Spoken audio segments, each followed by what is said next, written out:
Bonjour à toutes et à tous, c'est Jason d'Android MT. Aujourd'hui nous sommes à Londres et nous avons la chance d'être avec Monsieur Bullet qui va nous faire une présentation du Yotaphone 2, le téléphone qui a pour ambition de révolutionner le marché des smartphones. Alors à vous. Bonjour Jason, bienvenue à notre événement, à notre lancement. C'est un peu la révolution ici, il y a beaucoup de monde. Yotaphone aujourd'hui, c'est une société qui est vraiment dans l'innovation. On s'est rendu compte depuis plusieurs années qu'il n'y a pas vraiment de réelle innovation sur le marché, à part le fait effectivement qu'on apporte plus de puissance, des écrans un petit peu plus larges, etc. Mais est-ce que c'est vraiment une innovation pour le client, pour l'utilisateur? Alors, Yota a pensé que non, et a réfléchi à un produit qui permettrait de répondre vraiment aux demandes des utilisateurs, en apportant quelque chose de très innovant. Alors effectivement, lorsque vous voyez le téléphone comme ça, c'est juste un téléphone premium, classique, qu'on peut retrouver sur le marché. Il est, en termes de spec, il est très bien spéqué, c'est du Full HD AMOLED, c'est un 5 pouces en façade. Mais ce qui fait vraiment sa différence, c'est que c'est un produit qui va jusqu'à 5 jours d'autonomie. Et aujourd'hui, l'autonomie, je crois que c'est l'une des problématiques les plus importantes du marché, c'est comment gagner en autonomie. Alors, comment nous avons réussi cette prouesse technologique? C'est en travaillant sur cette partie-là. Alors, je vais vous montrer très rapidement comment ça se passe. Ici, je fais juste un petit sweep sur le côté gauche. Hop. Cet écran-là va disparaître pour laisser la place, voilà, au côté verso qui intègre une technologie e-reader. D'accord, c'est du e-ink, c'est de l'encre numérique. La même techno qu'on retrouve chez les liseuses par exemple. Exactement, c'est la même technologie que vous allez pouvoir retrouver sur les liseuses, sans citer de nom en particulier, mais c'est la même technologie. Donc cette technologie permet principalement de gagner en autonomie. C'est-à-dire que le seul moment où vous consommez de l'énergie, c'est quand vous avez une page ou une particule qui bouge. Et là, c'est un produit qui est complètement tactile, ce qui vous permet, très clairement, ici je viens par exemple, je souhaite faire un texte, voilà, je tape un texte, hop, tout simplement. C'est-à-dire que vous avez la possibilité de faire exactement la même chose que sur l'autre partie de votre téléphone et de pouvoir jouir de l'ensemble des applications Android qui existent sur le marché. Là, on peut prendre n'importe quel exemple. Voilà, Spotify par exemple, je clique, j'ai tout mon album ici, j'ai la possibilité de lancer la lecture, toujours pareil, sans pour autant nuire à ma batterie. La réactivité de l'écran est plutôt rapide pour ce type de technologie. Alors la réactivité d'écran, bien sûr qu'elle n'est pas aussi rapide que le côté phare, si on peut appeler ça comme ça, le côté AMOLED. Mais par contre, c'est exactement la même réactivité qu'on peut retrouver sur une liseuse classique. Donc ça met un petit peu plus de temps. Alors l'autre point qui est très important sur ce téléphone, c'est la personnalisation. La personnalisation est un point qui est très important, parce que souvent on s'est rendu compte, et des études ont été faites, notamment Qualcomm a fait une étude là-dessus, ça n'est pas nous, que vous avez en fait, la plupart des gens aujourd'hui, en moyenne, allument, hop, éteignent, pour voir s'ils ont reçu une notification. Oui, simplement pour lire l'heure.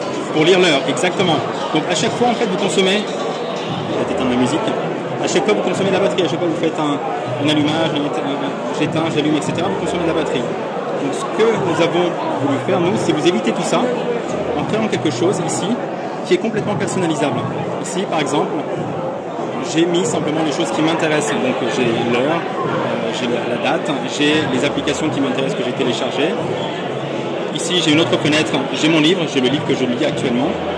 Ici, voilà, si on clique dedans, vous allez pouvoir également vous rendre compte de la qualité de la lecture. Ici, hein, je peux réduire, je peux agrandir. Là, on va sortir de là. Si je continue, je vais retomber sur une autre page qui me permet d'avoir l'autonomie. C'est moi qui souhaite avoir cette autonomie.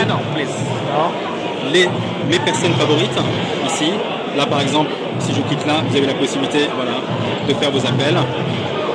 Donc c'est vraiment de la customisation complète, mais c'est uniquement ce qui m'intéresse. Et c'est ce qu'on appelle Always On, c'est-à-dire que vous posez ça sur votre table, d'accord, ça se met automatiquement à jour. Vous recevez un email, vous savez que vous avez reçu un email. Vous recevez un texto, vous savez que vous avez reçu un texto. Ça marche aussi avec des applis comme Twitter. Alors ça marche avec des applis, principalement Twitter, parce que Twitter est notre partenaire officiel. C'est une chose. Ça marche avec Facebook, ça marche avec toutes les applications Android. Pour faire ça. C'est-à-dire que d'un clic, vous avez la possibilité de suivre l'ensemble des tweets, par exemple, qui sont en cours. Facebook, pareil, l'ensemble des updates qui sont en cours. Tout se fait, voilà, de manière constante. Voilà. Alors, on va revenir très rapidement là-dessus, ici.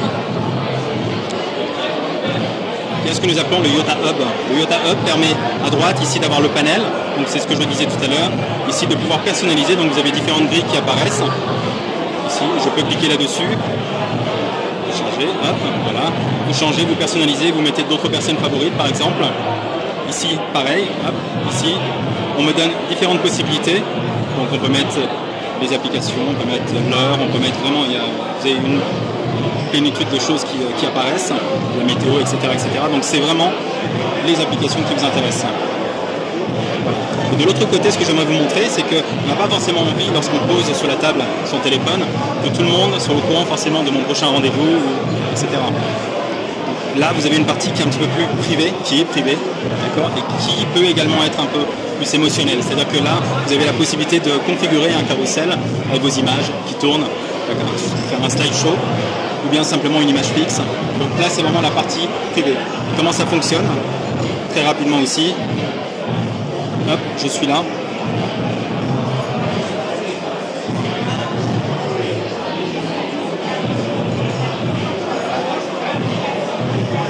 Et le switch entre la partie privée et la partie publique du Yota Hub se fait comment? C'est nous-mêmes qui sélectionnons ou il est possible de programmer à des heures fixes, par exemple de mettre en mode public avec une photo qu'on veut et en mode privé avec nos rendez-vous, par exemple le matin quand on se lève? Alors vous avez simplement un bouton qui vous permet en fait de switcher sur la partie privée. D'accord. Alors j'essaie de vous montrer ça. On va revenir rapidement là-dessus. L'écran c'est du Full HD? C'est du Full HD, tout à fait. C'est du 1920 par 1080 l'écran. On va revenir là-dessus. Ici donc je déverrouille mon écran. Ici vous avez juste un petit bouton ici qui me porte sur ma page privée. La page privée ne veut pas dire que je suis en reste de mes informations, c'est-à-dire que vous avez quand même ici la possibilité d'avoir vos mails, vos textes, etc. etc. Donc c'est vous qui configurez. Et si une personne vous appelle, par exemple une personne en train de vous contacter, est-ce qu'il est possible de voir la photo de la personne qui est en train de vous appeler, etc. Alors vous avez la possibilité de voir la personne.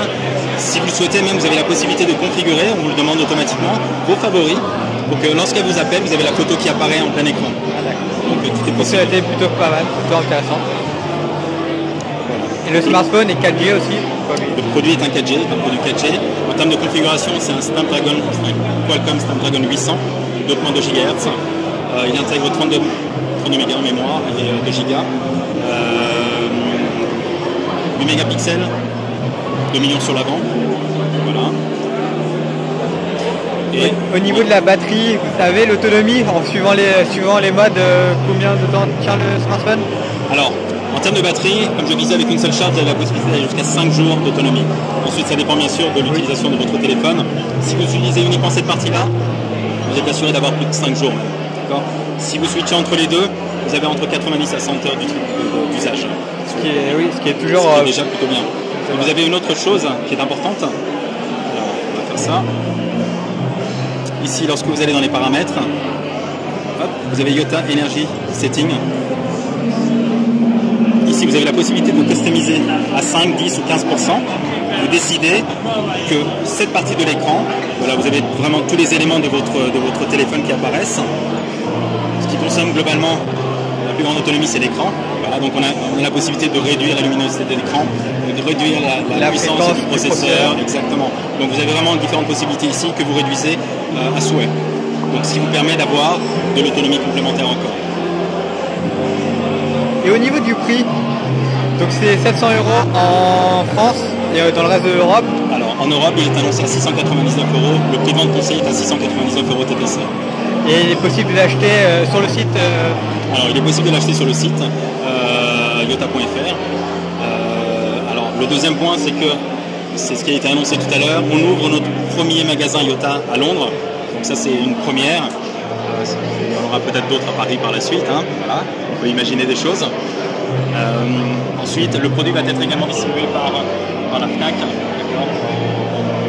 sur le site fnac.com, et il sera également présent sur 2 magasins principalement aujourd'hui, FNAC Champs-Élysées et FNAC Étienne. D'accord. Un mot pour la fin?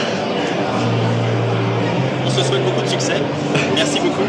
Et puis j'espère à très bientôt de nouvelles aventures. Pareil, j'espère pour vous aussi. Une très bonne continuation. Au revoir.